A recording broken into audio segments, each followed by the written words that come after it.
아마도 사랑은 블랙. 어머니, 사랑의 색깔은 무엇일까요? 이 세상에 주어진 모든 의미가 합쳐진 게 사랑이 아닐까요? 사랑은 자유라고 생각할 때 그것만으론 충분치 않습니다. 사랑은 기쁨이라고 생각해 봐도 부족한 느낌을 지울 수 없습니다. 사랑은 기쁨, 행복, 슬픔, 불행, 고통, 환희, 자유, 빛과 그림자, 이 세상의 모든 의미를 하나로 모을 때 비로소 사랑이 되는 것 같습니다. 정녕 사랑은 무슨 색일까요? 각각의 사람이 겪은 인생의 색들이 모두 더해진 것이 사랑의 색 아닐까요? 오늘은 하얀색, 내일은 파란색, 또 어떤 사람은 초록색 인생, 누군가는 노란색 삶. 이 각기 다른 삶의 모든 색이 합해진 것이 진정 사랑의 색깔이 아닐까요? 사랑하는 마음은 까맣게 타들어갑니다. 아니, 까맣게 타들어간 마음은 사랑 때문입니다. 진정한 모든 의미가 합해진 깜깜한 암흑에서 사랑의 환한 빛이 나옵니다. 모든 색을 합하면 검정이 됩니다.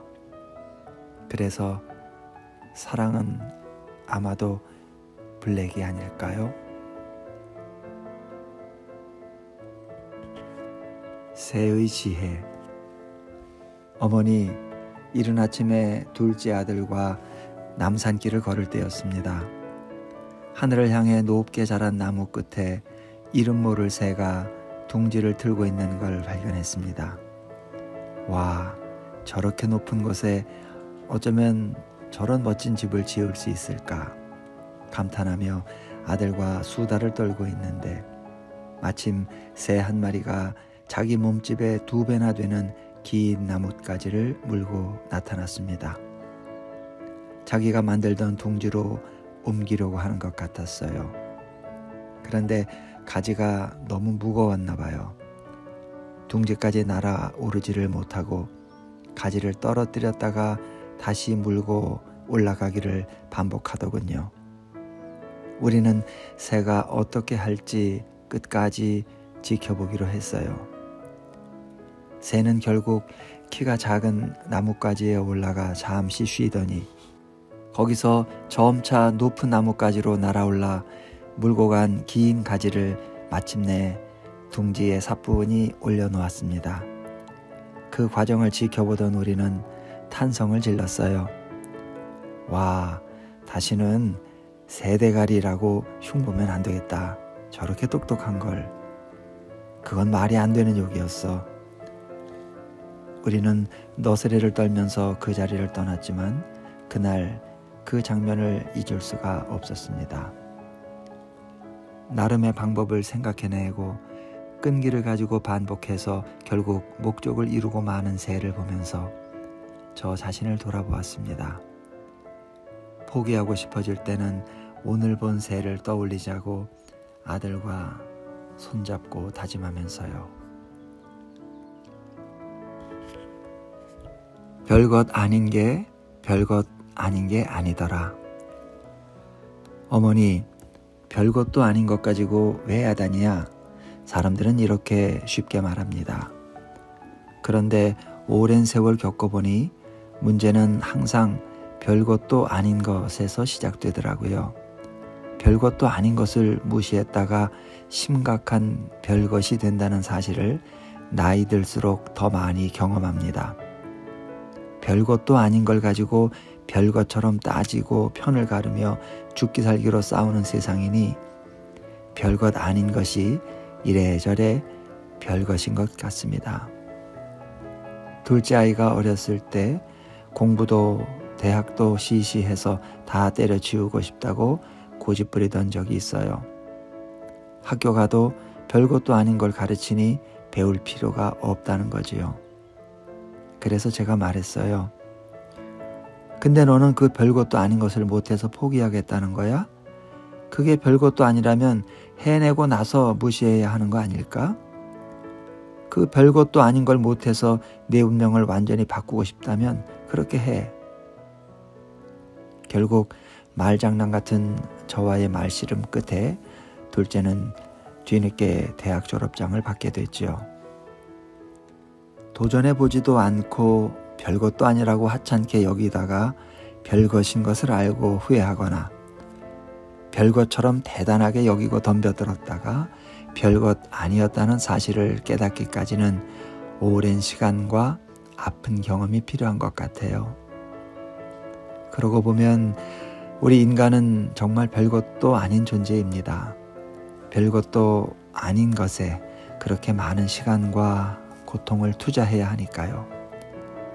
별것이 아닌 듯해도 별것이나 마찬가지로 조심조심 살아가야 할 것 같습니다.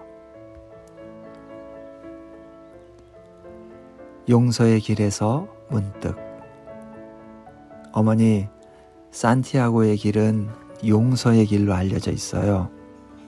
자신이 미워했던 누군가를 향해, 자신에게 상처를 줬던 누군가를 향해, 그래, 네가 나에게 모질게 했던 모든 잘못을 용서해 줄게 하며 순례길 길목마다 그 사연을 적어 놓으며 마음의 짐을 내려놓는 길이라 했어요. 저도 용서해야 할 사람들을 떠올린 뒤 그들을 용서하고 마음이 가벼워지기를 절실한 마음으로 기대했습니다. 용서하기 위해서 그들이 왜 그랬는지, 어떤 마음이었는지 그것만이라도 이해하고 싶었어요. 어머니, 그러다 문득 깨달았어요. 제가 누군가를 용서해야 한다고 생각했던 것이 잘못된 생각이었고 오만이었다는 것을요. 제가 뭐라고 감히 누구를 용서한단 말인가. 그들이 내게 그랬듯 나도 많은 사람에게 나도 모르게 실수하고 상처 주었을 거란 생각이 든 거예요. 누군가를 용서하기보다 먼저 누군가에게 용서를 받아야 할 일부터 생각해야 했어요. 생각이 그렇게 바뀌자 답답했던 숨통이 터지는 것 같았어요. 아하, 그때야 마음이 편안하게 풀리는 거였어요. 잡초 같은 생각들. 어머니, 출장을 떠나기 전 막 올라온 마당의 잡초를 보면서 잠시 망설였어요. 뽑을까 말까 궁리하다 너도 세상에 나왔으니 좀 살아봐라 라고 생각하고 출장을 다녀왔지요. 그런데 일주일 사이 잡초가 삐죽삐죽 2배나 자란 거예요. 그새 온 힘을 다해 기를 쓰고 자란 것 같았어요.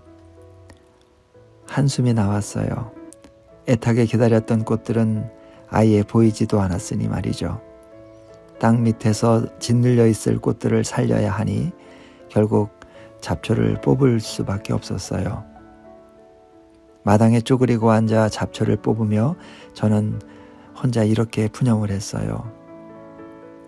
결국 이렇게 뽑히고 말 텐데 너는 왜 이리도 잘 자라는 거니? 잘 자라기를 바라는 꽃들은 정성을 들여도 잘 죽어버리는데 너희는 어쩌면 이렇게도 생명력이 강하니?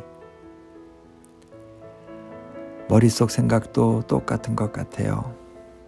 나쁜 생각은 내버려둬도 순식간에 자라 올라오고 좋은 생각은 아무리 기다려도 저절로 자라는 법이 없으니까요.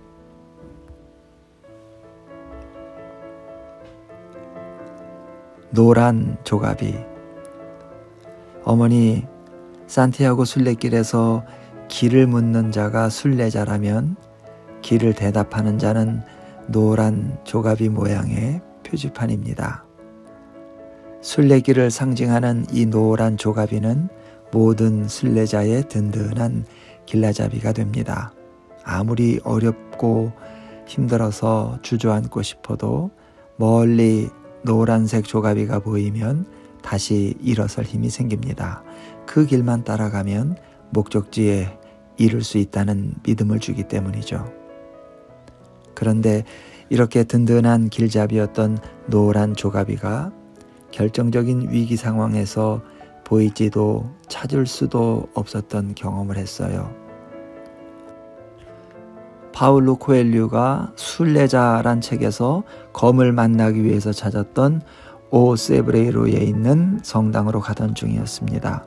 그 길은 위험해서 가이드가 혼자 가는 걸 말렸던 곳이었는데 고집을 부려 혼자 길을 떠났더랬습니다. 걷고 또 걸어 길이 어둑해질 무렵이 됐는데도 도무지 성당을 찾을 수가 없었어요. 그런데 노란 조가비도 보이지 않았던 거예요. 절벽 같은 가파른 길에서 그때 느꼈던 두려움을 지금도 잊을 수 없습니다. 겁이 많은 편은 아니지만 시시각각 어두워지고 추워지는 산속에서의 불안감은 거의 공포스러웠습니다. 그래도 마음을 스스로 다독여가며 걷다가 귀퉁이를 도는 순간 저 멀리 보이는 소박한 성당의 불빛을 발견했을 때의 기쁨이란 이루 말할 수 없었죠. 전적으로 의지해왔던 노란 표지판이 안 보일 수도 있다는 것을 인생길에서도 꼭 알고 있어야 하겠더라고요. 표지판이 없어 가야 할 방향이 보이지 않는 길을 선택하는 일은 온전히 제 개인의 몫임을 그때 제대로 경험했습니다. 그래야 길을 잃어도 당황하지 않고 인생길 걷기를 무사히 마칠 수 있을 거라는 생각을 했습니다.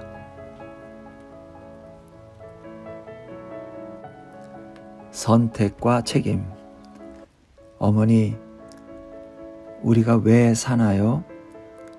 이 세상에 태어난 삶에 대한 책임감 때문 아닐까요? 우리가 왜 일하나요? 제게 주어진 일에 대한, 직업에 대한 책임감 때문이겠지요. 왜 희망고 일을, 그것도 한센인 마을을 돕나요? 그분들을 만나 돕겠다고 한 제 말에 책임지기 위해서지요. 외람된 말씀이지만 책임, 수용, 인내 세 가지를 제 인생에서 가장 중요한 키워드로 삼고 살았습니다. 특히 그 중에서도 제가 선택한 것에 대한 책임, 제가 말한 것에 대한 책임, 크고 작은 것에 대한 책임이 저 자신을 붙잡고 있는 것 같아요. 주어진 책임을 완수하기 위해 피하고만 싶은 어려운 상황을 받아들이고 싸우면서 다른 사람이 아닌 저 스스로 선택한 것들에 대한 책임은 죽을 때까지 안고 살아야 하지 않을까 해요. 그것이 나를 나답게 만들어가는 것이리라 생각하면서요. 하마터면 버릴 뻔했다. 어머니, 누군가가 준 신비디움이란 난 화분이 집에 있어요. 난이 못생겼다고 생각해서였는지 받는 순간부터 별로 마음에 들지 않았고 꽃마저 지고 나니 버리고 싶은 마음마저 잃었지요. 그래도 살아있는 잎사귀가 몇 개 있어서 차마 버리진 못하고 이리저리 버려도 놓았어요. 그런데 세상에 눈길조차 주지 않았던 마루끝 화분에 연두빛을 띤 봉오리가 맺힌 게 아니겠어요? 한 줄기에 4개, 또 다른 줄기에 5개의 꽃봉오리가 봉긋이 올라온 걸 보고 어찌나 놀랐는지요. 추석에 며칠 지방에 다녀온 사이 그 난이 저 혼자서 찬란하게 꽃을 피우고 있었던 거예요. 이렇게 우아하고 멋있는 난이 있을까 할 정도로요. 가슴이 철렁 내려앉았어요. 하마터면 버릴 뻔했는데 만약 그랬다면 이 우아한 자태를 볼 수 없었겠지요. 어찌나 미안하던지 눈물이 날 지경으로 가슴이 먹먹해지면서 저 자신을 돌아보게 됐습니다. 문득 어머니 생각이 났어요. 버려진 물건들을 환상적으로 살려내셨던 어머니. 곰팡이 슬어 쓸모 없어진 커튼을 깨끗이 빨고 치자 꽃물을 들여서 아름다운 한복을 지어 입으셨죠. 심지어 벽에서 벗겨낸 낡은 갈포 벽지를 물에 불려서 종이를 떼어내고 잘 다듬어 옷을 만드신 것을 보고는 기절하는 줄 알았죠. 사람에 대해서도 마찬가지였지요. 누구도 눈길조차 주지 않는 외면당한 사람들을 아무 대가 없이 보듬으며 네가 장하다, 장한 사람이다 격려하고 돌봐주셨던 어머니. 버리기가 일상인 요즘, 하마터면 버릴 뻔한 하찮은 것에서 또 다른 깨달음을 얻은 오늘입니다.